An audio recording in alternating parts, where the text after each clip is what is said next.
بسم اللہ الرحمن الرحیم۔ السلام علیکم۔ کسی کے بارے میں غلط گمان نہ کریں کیونکہ آپ اس کی زندگی کی الجھنوں سے واقف نہیں ہیں۔ بے غرض تعلق، بے لوث محبتیں سکون کا باعث ہوتی ہیں۔ رشتوں میں سے غرض نکالیں، پھر دیکھیں کون کون آپ کو نکال پھینکتا ہے اور کس کس کو آپ نکال پھینکتے ہیں۔ باقی جو آدھا پونا بے غرض بچ جائے اس کی قدر کر لیں۔ اعتماد ایک چھوٹا سا لفظ ہے جسے پڑھنے میں 1 سیکنڈ، سوچنے میں منٹ، سمجھنے میں دن، مگر ثابت کرنے میں زندگی لگتی ہے۔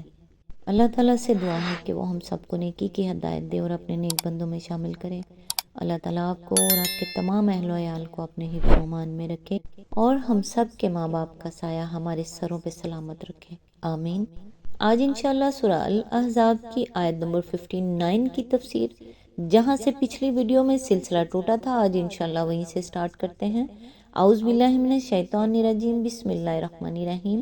مشہور ماہر علم انساب ہشام بن محمد بن الصائب کلبی کا بیان ہے کہ مکہ میں نبوت سے قبل نبی صلی اللہ علیہ وآلہ وسلم کے ہاں سب سے پہلے قاسم پیدا ہوئے، پھر زینب، پھر رقیہ، پھر ام کلثوم۔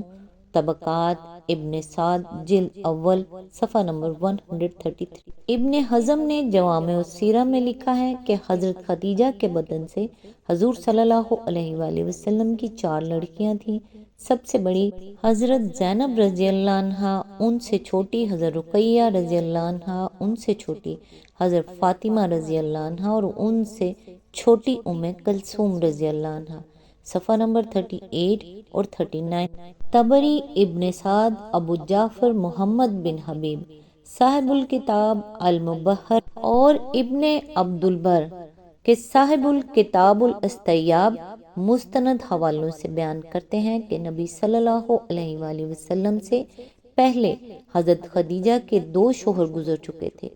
ایک ابو حالہ تمیمی جس سے ان کے ہاں ہند بن ابو حالہ پیدا ہوئے، دوسرے عتیق بن عائز مخزومی جس سے ان کے ہاں ایک لڑکی ہند نامی پیدا ہوئی۔ اس کے بعد ان کا نکاح حضور صلی اللہ علیہ وآلہ وسلم سے ہوا اور تمام علماء انساب متفق ہیں کہ آپ صلی اللہ علیہ وآلہ وسلم کی صلب سے ان کے ہاں وہ 4 صاحبزادیاں پیدا ہوئیں جن کے نام اوپر مذکور ہوئے ہیں۔ ملاحظہ ہو طبری جلد 2 صفحہ نمبر 411، طبقات ابن سعد جلد نمبر 8 صفحہ نمبر 14 to 16، کتاب المبہر صفحہ نمبر 78 79 اور 452۔ الاستیاب جلد نمبر 2 صفحہ نمبر 718۔ ان تمام بیانات کو قرآن مجید کی یہ تصریح قطعی الثبوت بنا دیتی ہے کہ حضور صلی اللہ علیہ وآلہ وسلم کی ایک ہی ساجزادی نہ تھی بلکہ کئی ساجزادیاں تھیں۔ آیت میں لفظ ہے نہ ستائی جائیں یعنی پہچان لی جائیں سے مراد یہ ہے کہ ان کو اس سادہ اور حیادار لباس میں دیکھ کر ہر دیکھنے والا جان لے کہ وہ شریف اور باعصمت عورتیں ہیں، آوارہ اور کھلاڑی نہیں ہیں کہ کوئی بد کردار انسان ان سے اپنے دل کی تمنا پوری کرنے کی امید کر سکے۔ نہ ستائی جائیں سے مراد یہ ہے کہ ان کو نہ چھیڑا جائے، ان سے تعرض نہ کیا جائے۔ اس مقام پر ذرا ٹھہر کر یہ سمجھنے کی کوشش کیجئے کہ قرآن کا یہ حکم اور وہ مقصد حکم جو اللہ تعالیٰ نے خود بیان کر دیا ہے، اسلامی قانون و معاشرت کی کیا روح ظاہر کر رہا ہے۔ اس سے پہلے سورہ نور آیت نمبر 31 میں یہ ہدایت گزر چکی ہے کہ عورتیں اپنی آرائش و زیبائش کو فلاں فلاں قسم کے مردوں اور عورتوں کے سوا کسی کے سامنے ظاہر نہ کریں اور زمین پر پاؤں مارتے ہوئے بھی نہ چلیں کہ لوگوں کو اس کی زینت کا علم ہو جو انہوں نے چھپا رکھی ہے۔ اس حکم کے ساتھ اگر سورہ احزاب کی اس آیت کو ملا کر پڑھا جائے تو صاف معلوم ہو جاتا ہے کہ یہاں چادر اوڑھنے کا جو حکم ارشاد ہوا ہے اس کا منشا اجنبیوں سے زینت چھپانا ہی ہے، اور ظاہر ہے کہ یہ منشا اسی صورت میں پورا ہو سکتا ہے جبکہ چادر بجائے خود سادہ ہو، ورنہ ایک مزین اور جاذب نظر کپڑا لپیٹ لینے سے تو یہ منشا الٹا اور فوت ہو جائے گا۔ اس پر مزید یہ ہے کہ اللہ تعالیٰ صرف چادر لپیٹ کر زینت چھپانے ہی کا حکم نہیں دے رہا ہے، بلکہ یہ بھی فرما رہا ہے کہ عورتیں چادر کا ایک حصہ اپنے اوپر سے لٹکا لیا کریں۔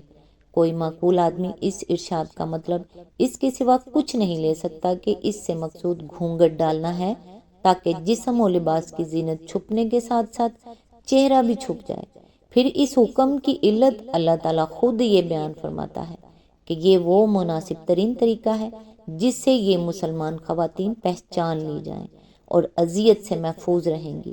اس سے خود بخود یہ بات ظاہر ہو جاتی ہے کہ یہ ہدایت ان عورتوں کو دی جا رہی ہے جو مردوں کی چھیڑ چھاڑ اور ان کی نظر بازی اور ان کے شہوانی التفات سے لذت اندوز ہونے کے بجائے اس کو اپنے لیے تکلیف دہ اور اذیت ناک محسوس کرتی ہیں، جو معاشرے میں اپنے آپ کو آبرو باختہ شمع انجمن قسم کی عورتوں میں شمار نہیں کرانا چاہتی بلکہ عفت مآب چراغ خانہ ہونے کی حیثیت سے معروف ہونا چاہتی ہیں۔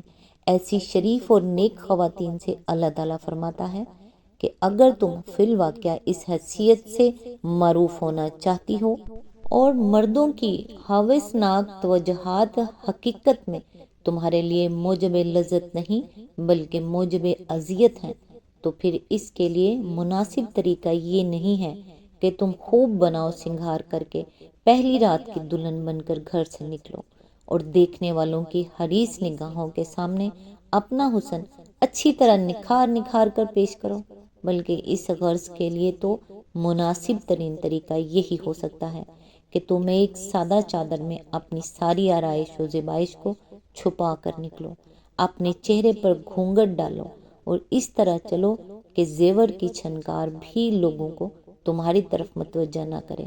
جو عورت باہر نکلنے سے پہلے بن ٹھن کر تیار ہوتی ہے اور اس وقت تک گھر سے قدم نہیں نکالتی جب تک ساتھ سنگھار نہ کر لے، اس کی غرض اس کے سوا آخر اور کیا ہو سکتی ہے کہ وہ دنیا بھر کے مردوں کے لیے اپنے آپ کو جنت نگاہ بنانا چاہتی ہے اور انہیں خود دعوت التفات دیتی ہے۔ اس کے بعد اگر وہ یہ کہتی ہے کہ دیکھنے والوں کی بھوکی نگاہیں اسے تکلیف دیتی ہیں، اس کے بعد اگر اس کا دعویٰ یہ ہے کہ وہ معاشرے کی بیگم اور مقبول عام خاتون ہونے کی حیثیت سے معروف نہیں ہونا چاہتی بلکہ عفت مآب گھر گرستن بن کر رہنا چاہتی، تو یہ ایک فریب کے سوا اور کچھ نہیں ہے۔ انسان کا قول اس کی نیت متعین نہیں کرتا بلکہ اس کی اصل نیت وہ ہوتی ہے جو اس کے عمل کی شکل اختیار کرتی ہے۔ لہٰذا جو عورت جاذب نظر بن کر غیر مردوں کے سامنے جاتی ہے، اس کا یہ عمل خود ظاہر کر دیتا ہے کہ اس کے پیچھے کیا محرکات کام کر رہے ہیں۔ اسی لیے فتنے کے طالب لوگ اس سے وہی توقعات وابستہ کرتے ہیں جو ایسی عورت سے وابستہ کی جا سکتی ہیں۔ قرآن عورتوں سے کہتا ہے کہ تم بیک وقت چراغ خانہ اور شمع انجمن نہیں بن سکتی ہو۔ چراغ خانہ بننا ہے تو ان طور طریقوں کو چھوڑ دو جو شمع انجمن بننے کے لیے موزوں ہیں، اور وہ طرز زندگی اختیار کرو جو چراغ خانہ بننے میں مددگار ہو سکتا ہے۔ کسی شخص کی ذاتی رائے خواہ قرآن کے موافق ہو یا اس کے خلاف، اور وہ قرآن کی ہدایت کو اپنے لیے ضابطۂ عمل کی حیثیت سے قبول کرنا چاہے یا نہ چاہے، بہرحال اگر وہ تعبیر کی بددیانتی کا ارتکاب نہ کرنا چاہتا ہو تو وہ قرآن کا منشا سمجھنے میں غلطی نہیں کر سکتا۔ وہ اگر منافق نہیں ہے تو صاف صاف یہ مانے گا کہ قرآن کا منشا وہی ہے جو اس تفسیر میں ہم بیان کر گئے ہیں۔